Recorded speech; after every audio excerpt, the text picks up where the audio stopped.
This is a view of the Miro board where we were initially discussing the structure of the electronics and the communications. There's two main parts. One's on the bottom here with an Arduino that handles some stepper motors, and the other is another sort of a daughter board or subcontroller up near the top that handles some other pieces, and they're connected together with some data and power instead of having to route a lot of pieces over. In the design of the board, which I'll get to in a minute, there we looked through a couple different needs. Some for the LEDs, for driving touch inputs, servos, a speaker system potentially, which we eventually changed to another component. And then here's some early screenshots of some of those pieces and some schematics and pinouts. So the first board I'm going to talk about is the one that's on the bottom, and it's this shield that is actually a shield that fits on top of an Arduino Uno. Ideally, the Arduino Uno should be a pretty powerful one, not the original Uno, but like the Rev 4 Wi-Fi with some expressive and some other capabilities.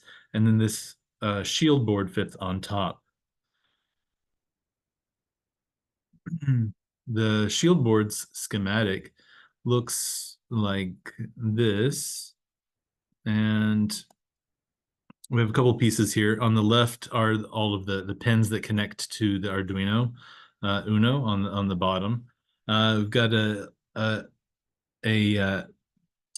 UART to RS45 chip here, but it needs some level translation. So there's another chip here because the Arduino Uno is using 5 volts, and this chip uses 3.3 volts to communicate and to turn it into an RS45 to go and connect up to the top part.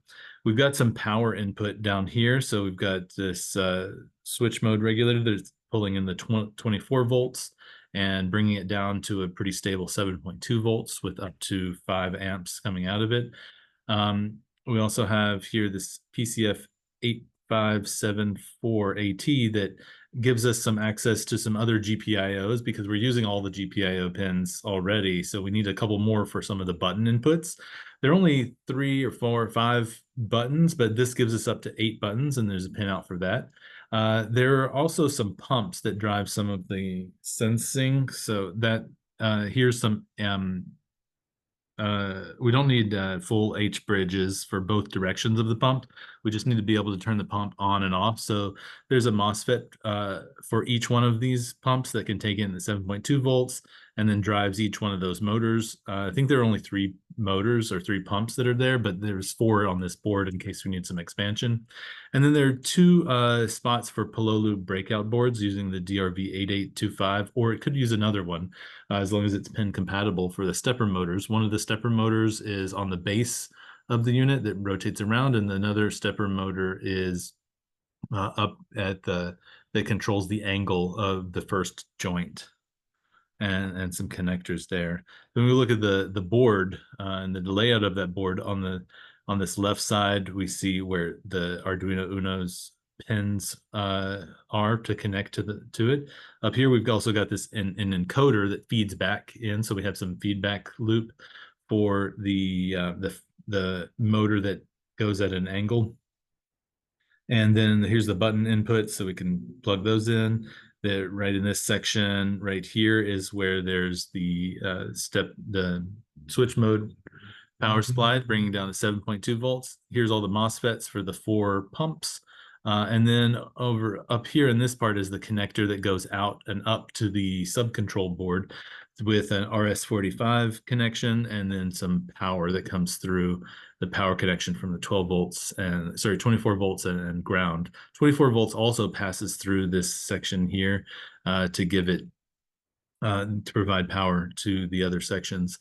These boards are actually 4-layer boards, so we can provide more power on these. So the top layer, here's the second layer, which provides some power, and also I think this may be some ground, or let's see, this is 5 volt. No. So maybe a 3.3 volt section. I'm not sure. And then, oops, let's turn that off. And then the second layer, this is the one of the third layers. This looks like a ground layer, and then on the bottom, another ground, but also some other communications that go through on that. Do all of those layer up, turn into this 3D model. Here we've got all the pieces. All these 3D models that are on here aren't exactly the ones that might be installed. Like these header pins might be just vertical male pins. But these gives us some opportunity to plug in each of the pumps, and then here are the buttons, here the encoder. Over on the other side, we've got connectors for going up to the sub-control board, the power that comes in, the main power supply, the 24 volts from the batteries, and then the two stepper motors can be plugged in. We move over to the sub-control board, and here there's quite a bit going on here. We have a one controller that another microcontroller that receives the RS-45 connections, and it also can talks to a yet another microcontroller for the, if we go into this one, for the audio generation. So this is the Daisy seed. And then there's also some places, some temporary places for adding in some amplifier, which is not included on this board. There's another section here for the 7.2 volt output from the 24 volts. So we only send 24 volts up to the sub-control board and generate all the other rails that we need. 7.2 for the servos and for LEDs, LED strips. And then we have also got a 3.3 and a 5 volt, very simple linear regulators. There's also a section for haptics. Almost all of the connections to the pieces here are through an I2C bus. In the haptics section, we've got I2C chips for one haptic motor. These haptic controllers, the DRV2605, have a lot of capabilities for different kinds of patterns. And one thing that we decided was to have multiple haptic motors, so we can even generate some spatial sense around them. Unfortunately, each one of these has the same I2C address.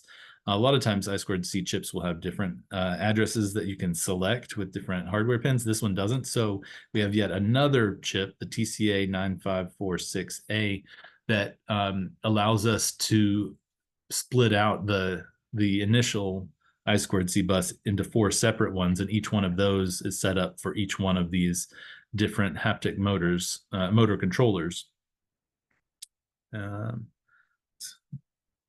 Out. In addition to the haptics, we also have some touch sensors. So the MPR 121 QR2s, there's 2 of these, and they have selectable I2C addresses, but the default one is actually the same as the haptic motor, so we don't want that either. So we have to select this 5C and 5B by configuring those. They give us up to 12 on each one, 24 different touch inputs, and they also have an interrupt output. So if anything changes, we'll get an instant notification. And these are all the pins to connect to them. There's another optional loaded breakout, but I don't think I populated this one. It just took a little bit more time to integrate that in. And then these are some LED and the LED and servo motor controllers. So they're using the same chip to generate this PCA 9685 chip. 2 of those, each one of them produces 16 channels of PWM signals. So we don't want to have the microcontroller generating a bunch of PWM signals all the time when it could be doing other things. So this chip generates PWM signals. We tell it how much and on which channel, and it does its thing. But this is great because we can use it for controlling LED lighting levels with PWM, and we can also use it for the signal that goes into a servo as well. So those are all the servos go into 8 different servo connections. So you need the PWM signal, the power for the servos, and a ground for the servos. If we go into the LEDs, the LEDs need their own driver for this. So each one of them is using the BCR 421 with this resistor in here, 2 ohm resistor in here that gives us up to, I can't remember, maybe 300 milliamps or 200 milliamps, something like that. But because it's PWM, that's just the maximum. So we can always bring it down a little bit. But each one of them has their own driver. And let's see. I think that's all that's in there. Let's see, the tweeter, the haptics, yeah. So then if we look at the board itself, Down here is where the 24 volts and the signal comes in. The signal gets translated into a UART signal that goes into this feather as the main microcontroller. You can see there's actually not a lot of things connected except this other UART down here that goes up to this daisy seed, and the daisy seed has an output that goes out to a line level. It has three different ways of audio signals coming out. We chose to use this out 1 and 2. It still needs an amplifier after it gets out of this section. It's still line level. The other pins that are connected here are I2C pins. So this SEL, SDA, and IRQ, those go up here and connect to all of the other systems that are here. To provide some power, again, here's that switch mode regulator that's providing 7.2 volts that wraps around.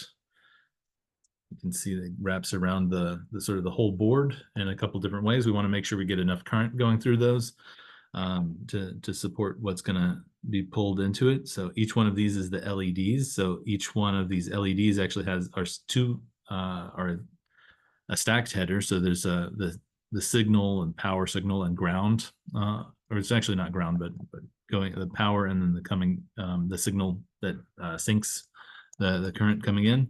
And up here we've got four connectors for each of the haptic motors and each one of its chips that are set up here.